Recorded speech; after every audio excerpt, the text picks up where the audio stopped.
...2022 marks 40 years of Squier guitars since their inception under the Fender umbrella in 1982. To celebrate, Squier have released an entire range of new guitars that commemorate the milestone, with loads of incredible, unique models, things we've never seen on Squiers before, and some of the best quality that we have seen from Squier without getting into the lower echelons of Fender. There's two distinct flavours of the Anniversary series that have been announced: the Vintage Edition, which is set to arrive later on this year, and the ones we're going to be focusing on in this video, the Gold Edition. They've got pretty much every popular Fender and Squier model available, things like the Strat and the Telecaster and the Jazzmaster, the P-Bass and the Jazz Bass as well. All coming with unique and classy finishes with gold hardware, gold anodized pickguards, among other fantastic unique features and appointments. One particular feature that I personally really like on them, that you don't really see that often on regular Fenders,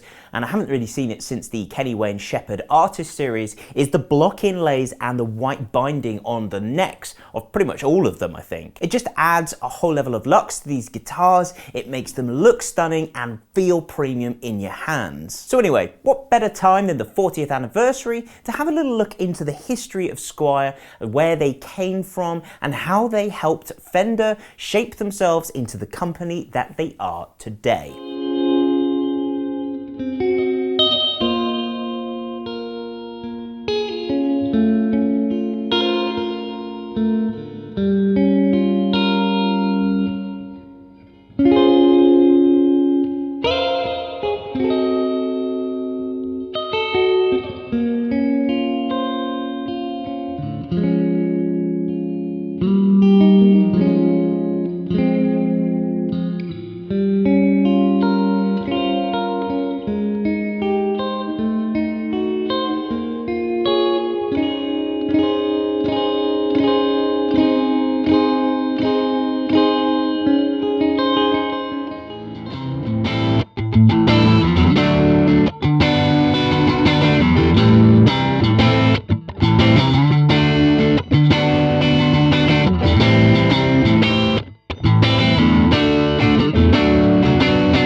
So Squier as a company, funnily enough, dates all the way back to 1890, when they were founded by a man by the name of Victor Carroll Squier in Michigan, USA.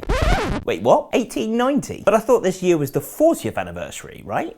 Well, that's Squier guitars that are celebrating 40 years. Squier as a company goes back way further and has a lot more history. Victor had trained to be a violin maker previously before opening his own shop in 1890. They did make violins, and actually these violins are considered to be very high quality, and they demand quite a high price even through to today. The company really took off, however, when they started making their own strings, which nobody in America was doing, and the highest quality strings that you could get previous to this time were all the way from Europe. They became well known across the country for their quality, and probably most importantly to Squier as a company today, they were known for their affordability. As the 20th century progressed, and so too did the instrument, Squier strings followed suit on those guitars. They began making guitar strings for the very first electric guitars in the 30s, and that, alongside making things like phonographs and radios, took them all the way through to the 1960s, where we first run into Fender instruments. They were bought by Fender in 1965, funnily enough, right before Fender themselves were then purchased by CBS. It's like that game Agario where you're a blob running around and you eat a smaller blob and then a massive blob comes around and eats you, but just with more guitars. Following the purchase, Fender decided that they wanted to produce the strings using their own name, and therefore Squier as a name was dropped and not picked up again until the early 80s, where our story continues.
Fender as a company was struggling going into the 1980s, mainly due to the likes of Jackson, Charvel and Ibanez all producing very similar higher performance style guitars of the Stratocasters that Fender were making, but they were making them in Japan and it was a lot easier and cheaper to produce them than the American built Fenders that Fender were making. So Fender knew that they needed to start producing their own more affordable versions of the American instruments that they were making in order to compete with these brands. Now, we've spoken in detail about how this then led to the creation of Fender Japan, but what it actually did before that was lead to the resurgence of the name Squier. Whilst Fender were trialing this initial venture into Japanese-made guitars, they decided to use the Squier brand name mainly because if it didn't work, they could then distance themselves from the project. And from this, the original Squier JV and Bullet series were introduced. JV stood for Japanese Vintage, and initially they started producing cheaper versions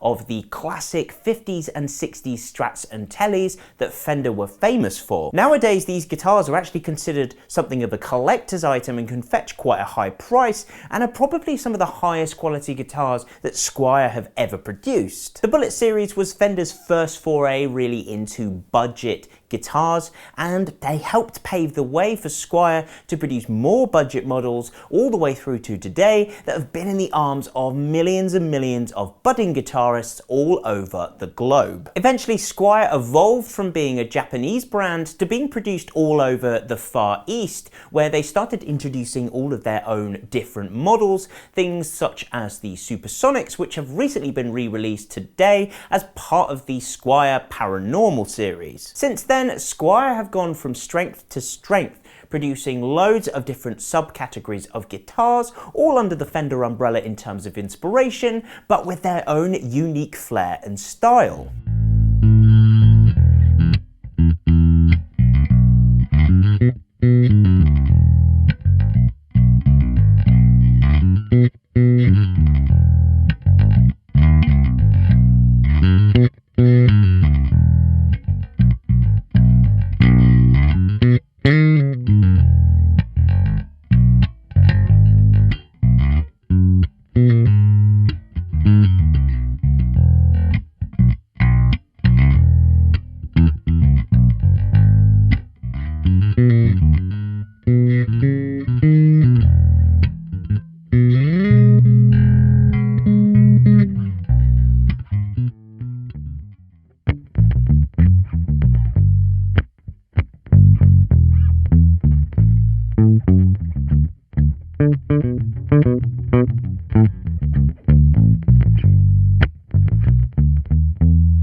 And that just about brings us through to today. Squier's still going really strong. They have about 4 or 5 permanent different tiers of instruments, ranging from the absolute budget level all the way up to their vintage styled and modern styled guitars, and including this brand new Anniversary series as well. At the bottom, they're among the best entry-level guitars that you can buy, and at their top end, they're really starting to rival lower-end Fender guitars in terms of their quality. And what more fitting tribute to 40 years of guitar manufacturing with Squier than these Gold Series guitars? They're visually striking, high quality, and they're affordable to the common musician, something which has been the root of the company ever since 1890. Anyway, I hope you enjoyed this brief history of Squier guitars, as well as the demos of their brand new 40th anniversary Gold series. They really are great guitars, so why don't you see if you can't find one that you really like on our website, the links for which are in the description. Have you guys ever owned a Squier? If so, which? Let us know down in the comments below.